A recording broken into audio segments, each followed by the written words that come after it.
Hello again, Tom, the well-traveled American. 24 December, Christmas Eve. I received a recommendation on my last video from an old and very trusted friend, with whom I had worked for over 10 years in Abu Dhabi, United Arab Emirates. I will now share with you his comment to me. Quote, "The whole world is talking about the Epstein files. You're talking about Ukraine. Make news on what's trending." My response to him was my typical, well thought out, but extraordinarily blunt answer. I'll clean it up for the children. No one with a brain gives a good rat's behind about the Epstein files. It affects nothing. 10 and 20-year-old sensationalist nonsense. It's at this same level of concern as what I have about what the Kardashians had for dinner. Venezuela getting whacked is important. China attacking Philippine Coast Guard boats in the South China Sea is important. Israel launching an attack on Iran is important. Oil prices are important. Supreme Court decisions are important. Tax law changes are important. Hell, even the price of potatoes is more important than what happened with the Epstein files. Who supposedly committed unspeakable crimes could possibly be important, but when all there is to support this claim are photographs taken in public settings with one person standing next to another person, this is not proof of any heinous behavior. This is what we call propaganda, put out by individuals and organizations who seek to influence the uninformed and weak-minded people into having certain viewpoints. Let there be no doubt that I am a personal law and order type. I firmly believe that a society needs to have rules, and those rules need to be rigorously enforced. However, I do draw the line at baseless harassment. The reason I feel this way is actually quite simple. For 4 years, the Biden administration Justice Department released nothing on Epstein. No releases, no uncovering all of the documents, none of that. If there was any actual proof of legal wrongdoing, we certainly would have seen it during those 4 years. Our much vaunted legal system is now descending. Huh? Yes, there they are, descending. An army of 50 clowns. It's descending into a tool used by unscrupulous politicians for their political gain. In short, we're rapidly becoming a banana republic. Rogue judges issuing rulings based not in legal precedent, but personal political beliefs are but one example.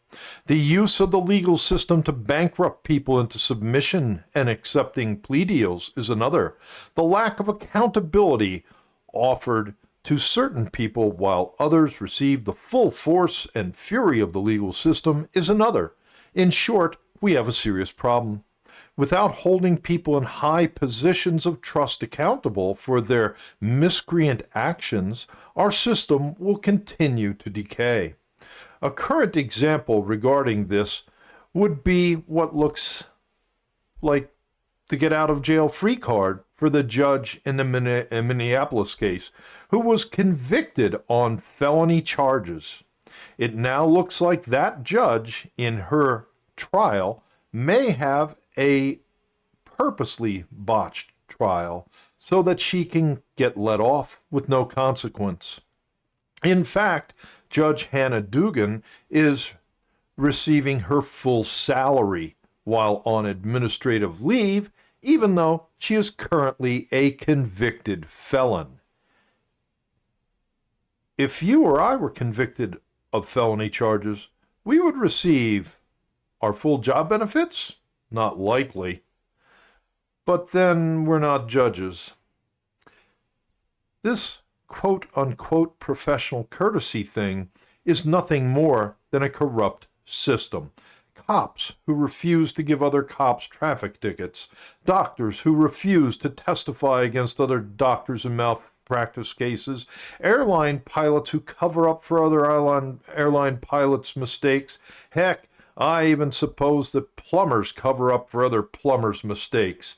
The difference is that one might result in a wet basement, while the other will result in the erosion of trust in a legal system that all members of society are bound by.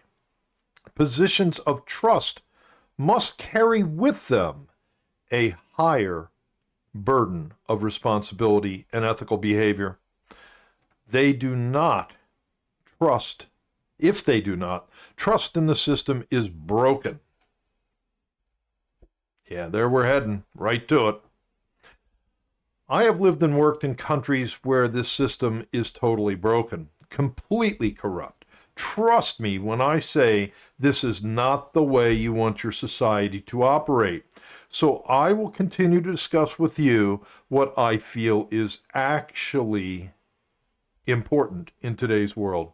I will let others deal with the sensational nonsense. Besides, I feel that field is already overcrowded. It's Christmas Eve, and I have a responsibility to attend to at home. And believe me, my responsibilities at home are taken seriously.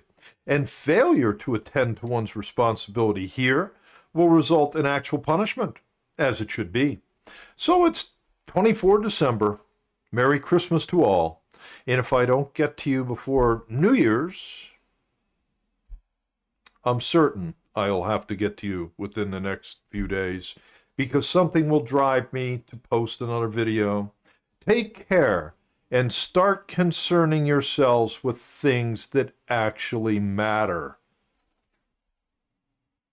It's what's going to save our society. Thank you, and goodbye.